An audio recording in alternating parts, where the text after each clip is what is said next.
Chapter 1. The mission brief. They called themselves the Dark Signaler, niche team of online paranormal investigators, known for chasing ghosts through abandoned hospitals, empty mansions, and deep forest cryptids. But nothing they'd faced before was like this. Oksana, the group's Ukrainian fixer, had secured the perimeter-forged one and a battered UAZ van. No further than Pripyat, she warned. And not at night. Naturally, the group ignored both parts. There were 5 of them: Reed, the skeptic turned lead investigator; Mara, the psychic; Connor, the tech guy obsessed with M fields and radiation; Nika, their drone pilot and camera woman; and Oksana, the local who had seen too much to ever believe it was all just myth. Their goal: to investigate strange audio anomalies and shadow people reported by illegal stalkers near Reactor 4. But within moments of arriving at the crumbling edge of the red forest, the Geiger counter tipped faster than normal, and Mara stopped walking, pale and whispering to something no one else could hear. Something had already noticed them. Chapter 2. Pripyat's post-Pripyat phase. Aware. Their first base was an old apartment complex, 8th floor. Windows busted out, birds' nests in the TV cabinets, nature reclaiming concrete. As night fell, they lit red lanterns and watched a dosimeter spike and fall with no clear pattern. Oksana told them to turn off the walkie-talkies. There are things that use radio waves here. Connor scarfed, but Mara didn't. Reed scanned the area through the FLIR thermal camera. Nothing, until 2:14 a.m., when a figure appeared cold, humanoid, and motionless in the stairwell. Reed rushed down with his flashlight. No one. But the air was heavy, metallic. He found an old Polaroid nailed to the wall. A photo of 5 people standing on a rooftop. 4 were clear. The 5th had no face. Chapter 3. Reactor 4 South Law. The team decided to get closer to the infamous Reactor 4. There was a stillness in the zone that deepened with every step. Oksana pleaded with them not to go. Mara, now visibly drained, agreed. It's not a place. It's a mouth, she muttered. It watches. But Reed was determined. If they could get any kind of unexplained footage here, the video could go viral. As they crossed the rusting bridge toward the sarcophagus, Connor's equipment began to fail. EMP pulse. He asked aloud. No. Nika replied, eyes wide. Something's draining it. Then the sound began. A low-frequency humming, possibly deep and resonant, like a choir singing from underground. Mara screamed and dropped to her knees, bleeding from the nose. Reed caught her just before she passed out. When she came to, she said, "It showed me the workers. They never left. They just changed." Chapter 4. The nurse. They returned to Pripyat to regroup. But the apartment had changed. Reed swore the stairs weren't there before. Nika noticed the peeling mural in the hallway had shifted. What once showed children now depicted hollow-eyed figures. That night, Oksana left for supplies and never returned. Mara wandered in her sleep. Connor followed her and found her standing in an abandoned clinic, whispering. A dusty hospital bed began to vibrate. Lights sparked overhead, and the shadow of a nurse appeared tall, rigid, with her head lolling at an unnatural angle. No eyes, no mouth. Connor tried to pull Mara away, but she wouldn't move. Her eyes were white. When she finally snapped out of it, she cried for Oksana. She's in the red hospital. Mara sobbed. Buried, but not dead. Chapter 5. Into the red hospital. Despite the terror of the last few days, Reed insisted they press on. Oksana's still out there, he said. Though even he didn't believe it. Deep down, they were past saving anyone. The red hospital was an off-the-books location, a rumored Soviet-era lab, hidden beneath the standard hospital, allegedly for radiation experiments. No official maps marked it. Connor found the entrance behind a freezer unit in the clinic's kitchen. The stairwell descended into darkness. No lights, no airflow, no sound.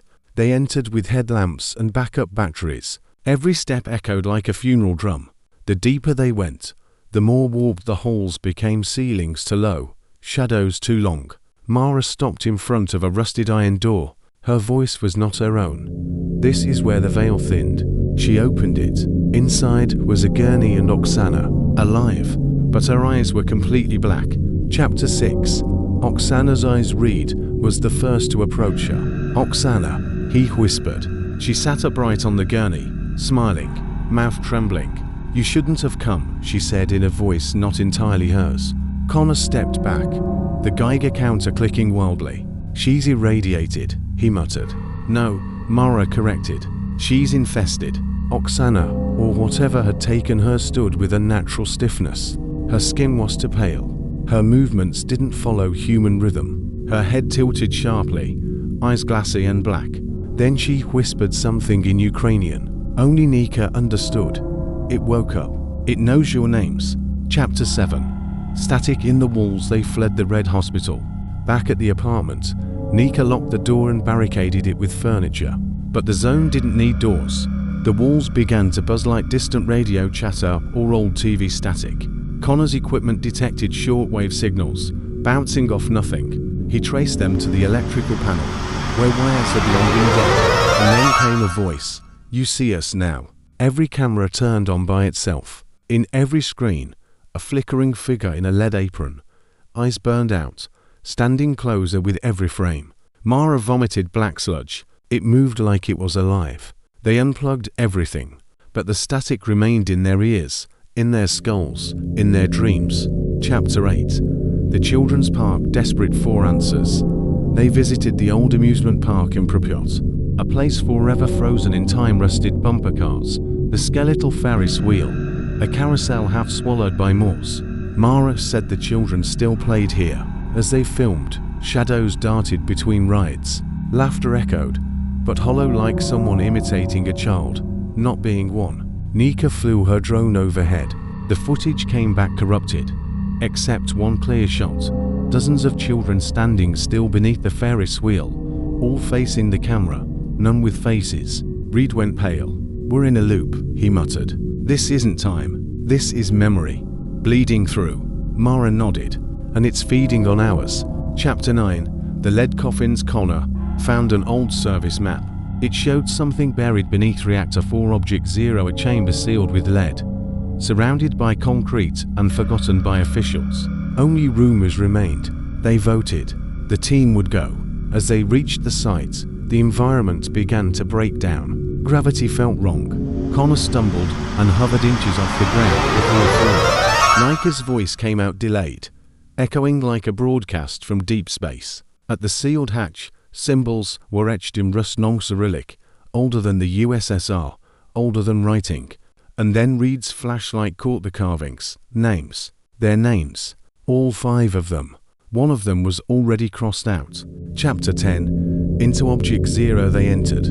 The chamber was wider than any space should have been beneath Chernobyl. It bent perspective, like a fisheye lens over reality. Walls pulsed with heat, and in the center stood a reactor, not physical, not atomic, a core of memory and death and thought. It whispered. Mara collapsed and began speaking in voices, not her own, shifts in pitch, language, and age. Connor's Geiger counter melted in his hand. Oksana appeared in the chamber, walking through a wall, her mouth opened unnaturally wide, jaw unhinged like a snake's. "You brought it back," she gurgled.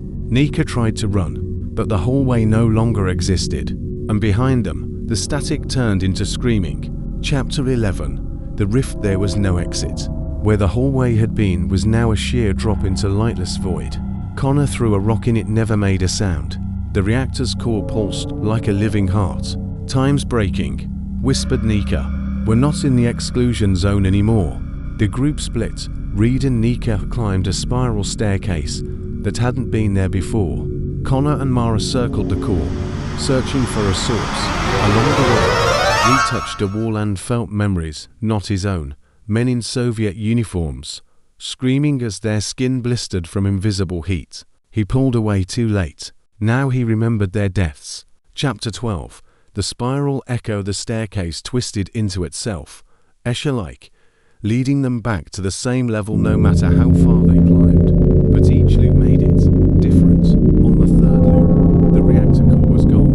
On the 5th, a second, Connor was standing at the base staring at them, unmoving, eyes bleeding. On the 7th, Mara was gone completely. Reed's camera showed her still walking with him, but she wasn't there. And in the 8th loop, the core wasn't humming anymore.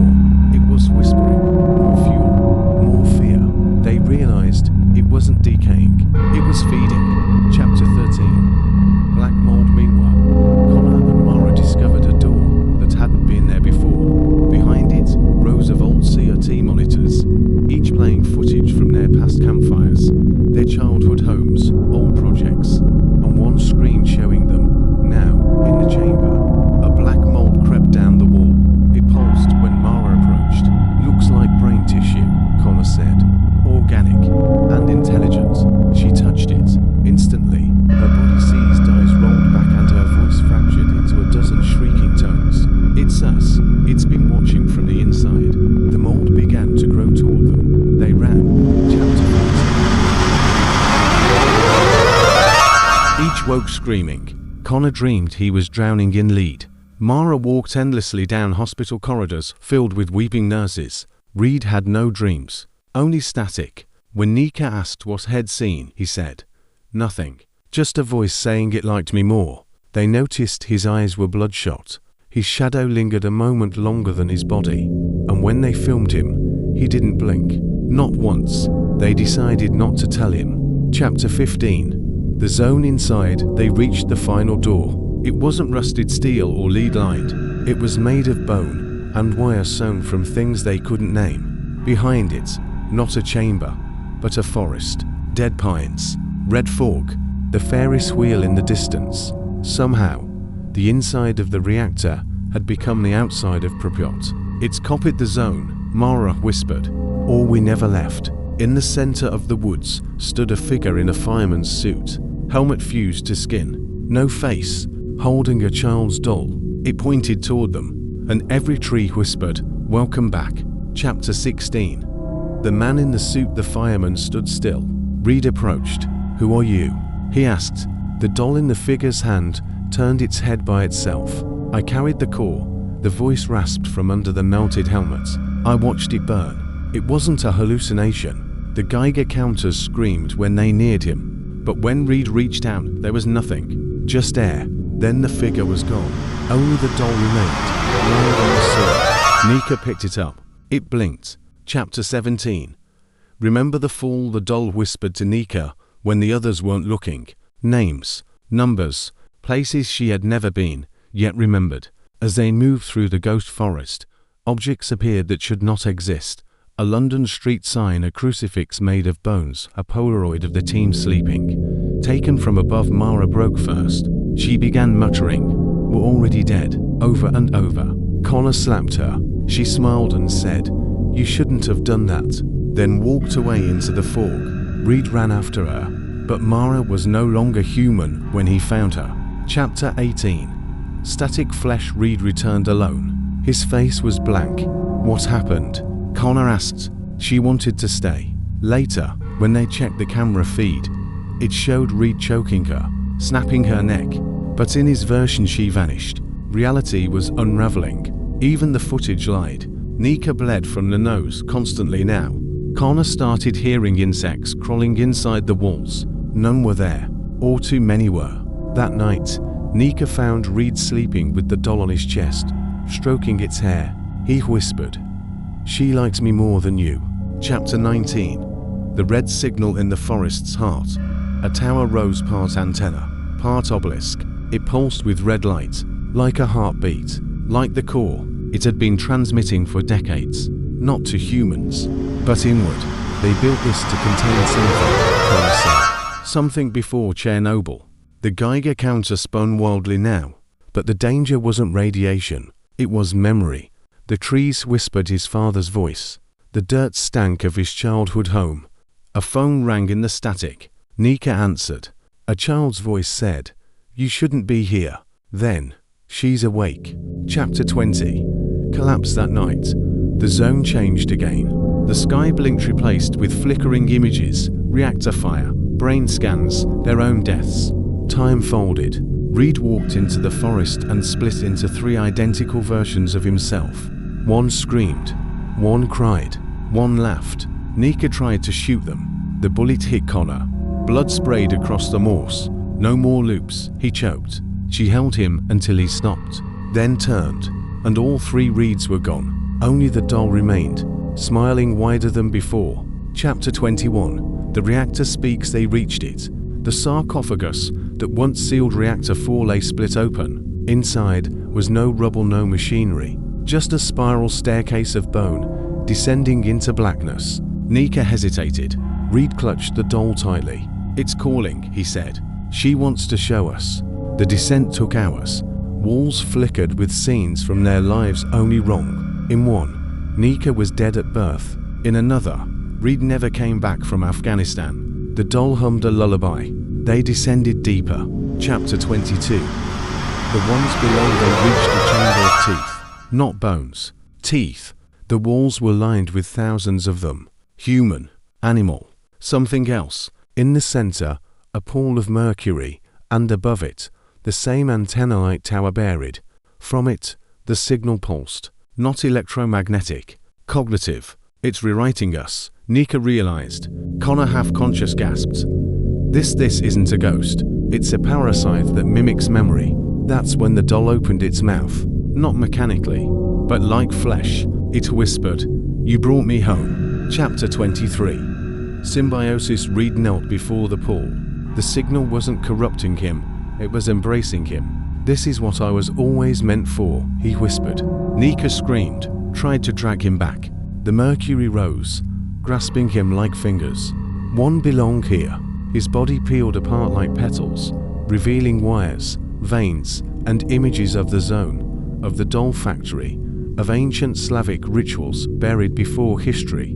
He was gone. Nika collapsed. The doll turned to her and said, "One host left." Chapter 24. Resonance. Nika awoke suspended midair, surrounded by floating screens, memories stolen from others. A woman screaming in 1986. A technician pressing a wrong button. The first doll, its face stitched from pig skin. She understood then. The reactor was not an accident, the zone was not a failure, the signal was ancient, and Chernobyl merely amplified it. The doll had always been here, sleeping, and now, fully awake. "I won't be part of this," she said. The chamber darkened. Chapter 25. Detonation. She lit the last flare, threw it into the mercury. It didn't burn, but something screamed. Reality pulsed like a heartbeat. The spiral staircase cracked. The screens burst. Nika ran. Upward. The reactor trembled. The forest was gone. Only ash. And in the ash, one doll. Melted. Still smiling. She collapsed near the edge of the zone. A week later, officials found her, barely alive. No one believed her story. But in her jacket pocket was a Polaroid of herself sleeping, taken from above. Chapter 26. The echo layer. And Nika recovered in a Kiev hospital. But something was wrong. The windows hummed at night. Nurses never met her eyes, and her reflection lagged just a heartbeat behind. One night, she checked her IV tube. It was filled with ash, not saline. The zone hadn't let her go. Not fully. They hadn't found the signal, only the surface. Beneath the zone was something worse, the echo layer, a reflection of our world where the dead whisper endlessly, and she was still connected. Chapter 27. The second team. She wasn't the only one. A second investigation crew, funded in secret, returned to the ruins of Reactor 4. Nika, desperate for answers, infiltrated them. They called themselves Project Orpheus, armed with their napping gear, psychic dampeners, and radiation suppressors. They descended into the zone like gods. But the zone learns. Each technological step they took, the zone responded with something more primal. One member vanished inside his own tent. Another aged 50 years in a day. Only Nika remained untouched, because the zone already owned her. Chapter 28. The Obsidian Room. Beneath the broken core of Reactor 4, Project Orpheus found a sealed vault. The walls were obsidian, etched with Slavic runes and mathematical formulas. Inside, a being, neither human nor god, bound in chains of language and memory. It opened its eyes. Nika dropped to her knees. The investigators screamed. Their screams folded in on themselves, like origami made from sound. The being spoke in her mind. "Your kind built this to contain me. The reactor failed because your ancestors lied. You turned belief into radiation." She remembered the doll's face. It was its first avatar. Chapter 29. The bargain. The creature offered Nika a choice. Let Project Orpheus seal it again, and doom the zone to expand, infecting the world through memory, shadow, and silence, or become its anchor, a living tether to the world, containing it inside her forever. She laughed, a bitter, broken laugh. "That's not a choice," it responded. "Neither was Chernobyl." She nodded, and took its hand. Her body burned away, but her mind remained. The zone said it was at peace, for now. Chapter 30. Transmission. Weeks later, in an underground bunker outside Chernobyl, a monitor flickered to life. A technician jolted awake. On screen, static, then a video feed. A forest, still, grey, then a face. Nika, pale, smiling. Her voice came through the speakers, soft and delayed. "If you're seeing this, then the zone is already inside your power grid." The screen went black. All over Europe, flickering lights hummed in time with something unseen. In homes, basements, reactors, the signal pulsed again.